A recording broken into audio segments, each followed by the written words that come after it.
Alhamdulillah sahabat Gagal Muslim, kita kembali lagi di program 60 menit. Nah, sahabat Gagal Muslim pasti penasaran nih.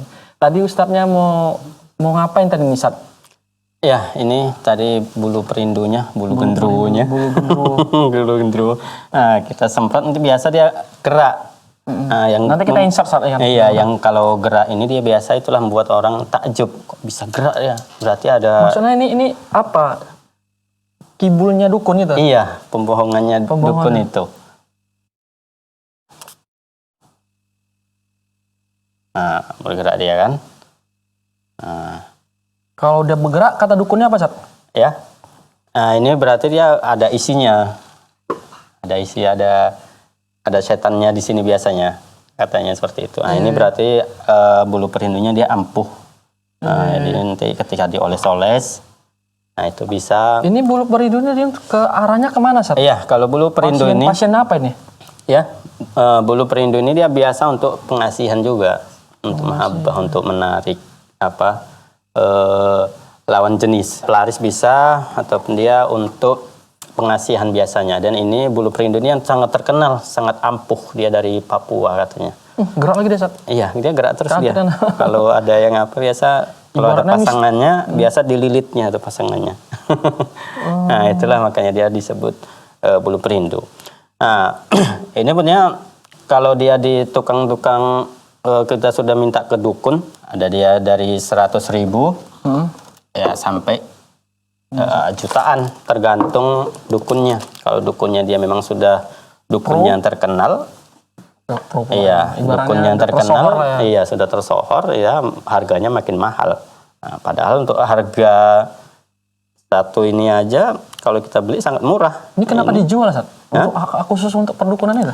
Iya, kita belinya memang di toko-toko khusus untuk menjual alat-alat perdukunan. Jadi semuanya ada di situ, di toko itu. Ya, sahabat Muslim nggak usah ikut-ikut beli ya, karena nggak ada barang contoh ya, nggak ada keperluan. Kita memang nggak ngejual juga, ya. Barang contoh sahabat Muslim. Jadi harganya kalau satu ini kita beli itu cuman 15.000. Kan banyak tapi efeknya nggak ada, ya? Ya? Efeknya nggak ada. Efeknya itu nggak ada. Kita nggak mempromosi. Iya, hampir serupa juga dengan yang ini tadi, Semar Mesem ini. Nggak ada efek apa-apa. Cuma hanya dibeli tipuan. sama dukun supaya bisa nipu-nipuin orang-orang. Iya, karena kalaupun ada mungkin dari 100 pasien yang dia berpengaruh mungkin cuma satu. Tapi yang satu ini biasa yang heboh. Oh, jadi ibaratnya apa tuh? Dialah yang bagus nih. Nah, bagus nih, padahal cuma satu yang bisa, yang selebihnya cuma dibohongi aja. Dan itu pun nggak ada pengaruh sama ini, kebetulan aja. Iya, ini sebenarnya dia kalau dibilang dari bulu genderuwo nggak betul juga ya. Ini dia ada dua versi. Ada yang mengatakan dia ngambilnya dari pohon bambu, tapi yang lebih tepatnya ini sebetulnya dari rumput bujang namanya, nama rumputnya itu bujang. Nah, ini kayak gini bulu genderuwo yang dibilang itu, Sat, ya? Ya, biasanya hitam-hitam kita ngambil. Yang mereka bilang bulu genderuwo. Nah, seperti inilah dia. Nah, padahal ini dia dari rumput bujang. Rumput bujang. Iya, namanya rumput bujang. Nanti bisa cari di internet, biasa muncul ya rumput bujang. Nah, dia banyak dia sekali Padahal dia memang kalau dikasih air memang gerak. Memang gerak. Bukan masalah suka nggak sukanya kan? Bukan karena ada jinnya di situ, ataupun bukan karena dia suka seperti itu. Nah, karena nama rumputnya ya udah rumput bujang kan. Sat, kalau ini apa, Sat? Tadi antum mintakan air itu apa? Ya, ini air panas atau air dingin? Air dingin. Air dingin? Oh, nggak bisa air dingin. Air panas. Dingin terlalu. Tapi udah nggak apa, Sat, lah ya. Nggak apa. Udah ya. Tadi. Apalagi nih, bulu perindu, jadi jangan percaya sama bulu perindu. Ini apa, Sat? Nah, ini kayu untuk metode ruqyah ini nanti. Sebenarnya kita akan memberitahu untuk ruqyah yang syariah. Itu kayak mana?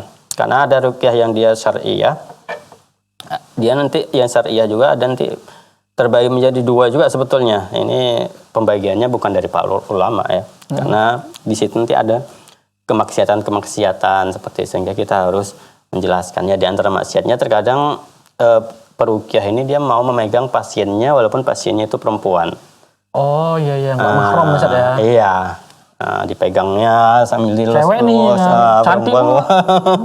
Nah, ini yang bahaya, makanya Bahaya, perlu kita jelaskan. Jadi mana kalau katanya harus disentuh, ya bisa dengan yang lain, dengan pihak ketiga, misalnya saudaranya atau suaminya, suruh suaminya megang. Ataupun kalau memang nggak ada suaminya ataupun siapanya, ya bisa menggunakan kayu. Perantara kita saya. Iya, kayu. Kalau perlu dipukul, kita pukul. Kalau perlu ditekan, kita tekan. Bagian mananya yang perlu ditekan. Biasanya itu berteriak-teriak dia Ustaz ya? Iya, biasanya berteriak juga gitu. Tapi kan nggak mungkin ketika meruqyah sendirian. Kalau ini memang pas kondisi sendirian. Nih kadang kan situ banyak perempuan, tapi dia mau aja meganginya. Biasa nih peruqyah yang ya kita kata misalnya lajang lah biasanya. Nah, makanya di antara ulama ada yang mensyaratkan kalau jadi peruqyahnya jangan yang masih lajang. Ya walaupun yang udah menikah aja kadang mau dipegangnya kan gitu. Nah inilah yang perlu kita soroti, karena yang seperti itu. Walaupun dia pakai sarung tangan. Sebenarnya banyak nih sahabat kaum muslim nih benda-bendanya nih. Coba sampaikan Ustaz. Iya. Nah itu tadi ya, walaupun peruqyahnya itu pakai sarung tangan tetap tidak dibolehkan, karena pakai sarung tangan pun kan namanya menyentuh juga. Iya. Saya pakai sarung tangan, apa namanya?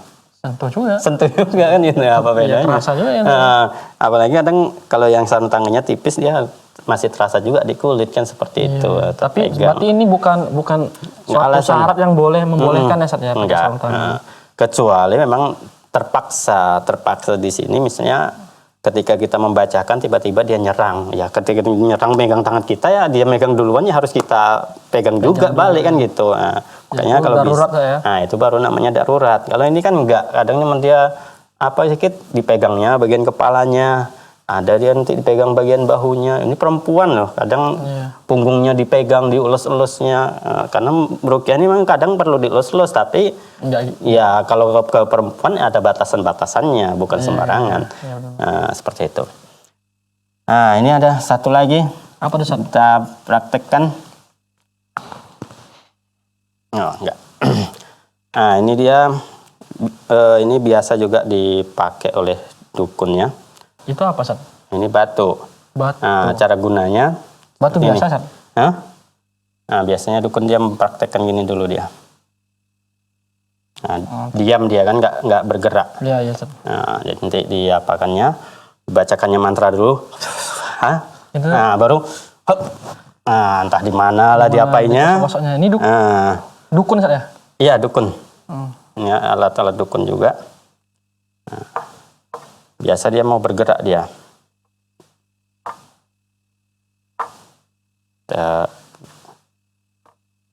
Kita sensor cahaya ini, karena dia sensor cahaya punya ada 2 macam. Dia kalau kena cahaya baru gerak Ustaz? Iya, kalau kena cahaya baru gerak. Oh iya. Nah, ini kadang dibilang nanti, karena batunya bergerak, jadi berarti Abang Ricky kena santet. Waduh, gitu cara tipu-tipunya ya. Nah, Abang Ricky kena santet. Nah, nanti dikasihnya lah entah jimat, kita dikasihnya Al-Quran seperti ini ya.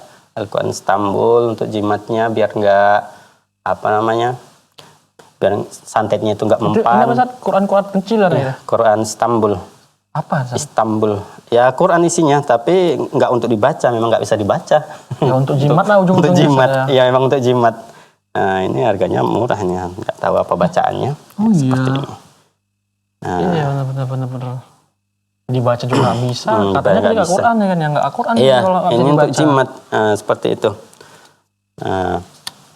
Jadi itu ya, kalau dia bergerak nanti setelah dibacakannya, setelah dikasih entah apa sama misalnya Bang Riki ini kan, nah dia dicelupkannya ke air. Dicelupkan ke air nggak gerak lagi kan, mati dia. Baterainya kena air kan. Oh ini ada baterainya? Iya, pakai baterai dia. Ya ampun, tukang sulap-sulap itu ya. Dukun-dukun. Nah, seperti itulah. Tipu-tipu dukun. Dukun ini. Kalau yang dia dukun-dukun yang nggak pakai jin biasa seperti itu. Memang ada model dukun yang dia pakai jin, tapi nggak semuanya. Masa kalau cuma gerakkan ini harus pakai jin juga enggak. Iya. Tetap aja pasti ada orang tuh bersekutu dengan jin. Ya, tetap aja walaupun dia menggunakan bantuan jin, ya Udah tetap jin atau salah juga. udah jin atau orang tipu, dukun Iya, tipu juga Ustaz, ya. Sama Ustaz. Iya, karena jinnya itu dia kan mendapatkan satu informasi yang benar, ya satu informasi yang benar ini dia dicampur dengan 99 kebohongan. Makanya kalau ada dukun yang meramal satu yang benar nggak usah heran. Itu biasa seperti itu dalam apa? Ustaz, kita coba ini Ustaz, bagaimana kita ini kita udah tahu nih muslihat dukun nih kan. Iya. Nah, gimana Ustaz kalau kita itu caranya belajar ruqyah mandiri Ustaz? Nah, ini kan penting juga Ustaz. Iya. Ya, kaum muslimin yang dirahmati oleh Allah Subhanahu wa taala.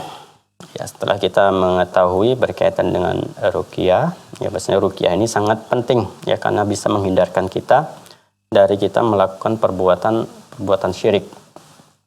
Ya, karena kalau kita tidak mengetahui ruqyah kita bisa terjatuh pada perbuatan syirik. Ya, di sini kita akan memberikan ataupun mengajarkan untuk metode ruqyah mandiri. Ya, karena semua orang itu bisa meruqyah.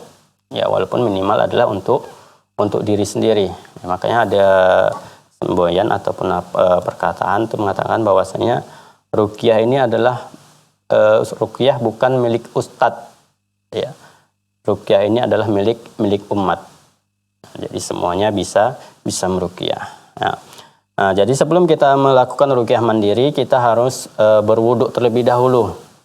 Ya, berwuduk terlebih dahulu. Setelah berwuduk, ya duduk yang tenang.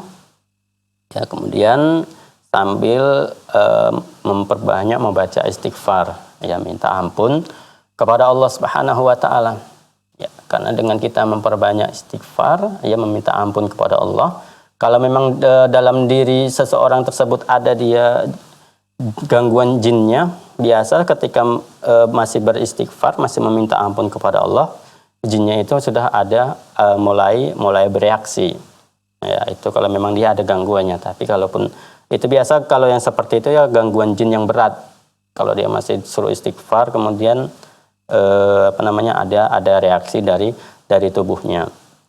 Ya, setelah beristighfar, ya kita baca Bismillah, kita ambil air putih, ya air putih ataupun ini sendoknya nggak ada ya, ataupun bisa juga kita gunakan pakai bubuk bidara, ya bubuk bidara kita masukkan, ya ini cara membuat air ruqyah. Air ruqyah, masukkan bubuk bidaranya. Kalau ada sendok kacu pakai sendok, baru kemudian kita dekatkan ke mulut kita.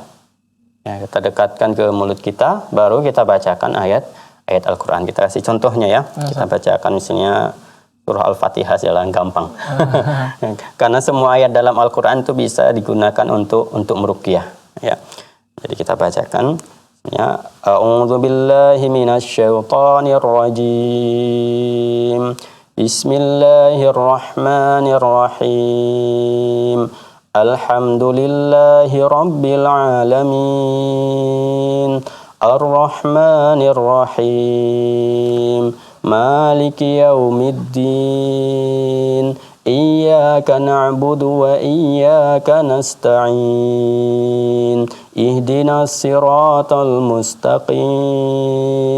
Siratal ladzina an'amta 'alaihim ghairil maghdubi 'alaihim waladdallin. Ya, setelah selesai kita tiupkan ya sebanyak, ya terserah kita lah, mau 3 kali mau 5 kali, ya terserah. Nah, kemudian setelah itu kita minum. Ini untuk pribadi saja tadi. Iya, ini kita minum. Mandiri ya.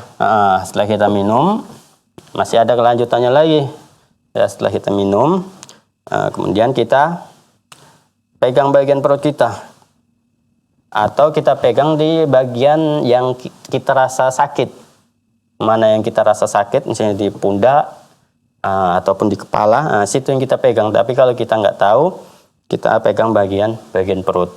Ya, kenapa bagian perut? Karena memang terkadang makanan yang haram ya bisa saja masuk dalam tubuh kita, tidak kita sengaja. Bisa saja masuk ke dalam tubuh kita. Makanya dia di bagian perut. Bagian perut kita putar Kita putar, ya mau ke kanan mau ke kiri, tapi yang bagusnya dia berlawanan dengan arah jarum jam sih biasanya, begini ya kan. Nah, karena kayak seperti orang tawaf kan dia berlawanan dengan arah jarum jam. Dan untuk metodenya mau bagaimanapun nggak ada masalah, karena nggak ada aturan harus seperti itu. Kalau kita sudah menentukan harus seperti itu, berarti harus mendatangkan dalil-dalilnya kan gitu. Nah, ini kita nggak ada. Nah, putar, sambil kita putar kita bacakan aja Al-Quran. Qul huwallahu ahad, Allahus samad, lam yalid wa lam yulad wa lam yakul lahu kufuwan ahad. Nah, kalau terasa ada mual, tarikkan ke arah mulutnya. Tarikan arah mulutnya. Kalau mau muntah, dimuntahkan. Kalau mau muntah tapi nggak mau muntah, dibantu dengan sedikit batuk ringan kita gitu aja. Gimana Ustaz kalau kita itu udah muntah-muntah gitu, itu adalah satu reaksi ya, itu berarti ada reaksi yang terjadi timbul, karena memang ada jin di dalam tubuhnya. Karena untuk reaksi bermacam-macam, ya ada dia nanti yang panas, sakit kepalanya, ada yang mual, ya ada yang dingin, ya bermacam-macam. Kalau yang dia tingkat parahnya itu ya sampai kesurupan. Ustaz, boleh sedikit kesimpulan Ustaz untuk sahabat keluarga muslim supaya bisa ruqyah mandiri nih Ustaz pembahasan kita. Ya, kaum muslimin yang dirahmati oleh Allah Subhanahu wa taala, ya sebagaimana yang sudah kita dengarkan tadi bahwasanya kita sangat membutuhkan yang namanya ilmu ruqyah ini. Ya, ilmu ruqyah ini sangat kita butuhkan. Ya, jadi kita harus mempelajari ruqyah ini ya dan mempraktekkannya. Jangan hanya mempelajari saja ya. Karena kadang banyak orang yang dia hafal Al-Qur'an, ya hafiz Al-Qur'an, akan tapi dia tidak berani untuk meruqyah. Ya, bahkan bacaan Al-Qur'annya terkadang bagus ya, akan tapi dia tidak berani untuk meruqyah. Ya, alasan untuk meruqyah yang sudah kita sebutkan itu semua adalah hanya was-was dari setan. Ya, tipu daya dari setan. Karena kalau semua orang tidak mau meruqyah, yang ada adalah dukun, sehingga ruqyah yang tersebar itu hanya ruqyah yang syirkiyah ya, sedangkan ruqyah yang syariah ini dia terkubur karena memang ustadz-ustadznya tidak ada yang mau tidak ada yang mau meruqyah. Mereka hanya memberikan solusi, tapi solusinya ini ketika diminta kepada dia tidak bisa memberikan mengajarkan ruqyah tersebut, tidak bisa mempraktekkan ruqyah tersebut. Makanya ini sangat penting ya bagi kaum muslimin, ya minimal bisa meruqyah untuk dirinya sendiri ya, karena ruqyah ini bisa juga untuk menyembuhkan semua penyakit ya, baik penyakit medis ya ataupun penyakit non medis, ini semuanya bisa disembuhkan dengan ruqyah ya. Semoga nanti ada pertemuan selanjutnya sehingga kita bisa membahas ya berkaitan dengan berkaitan dengan ruqyah ini. Terima kasih.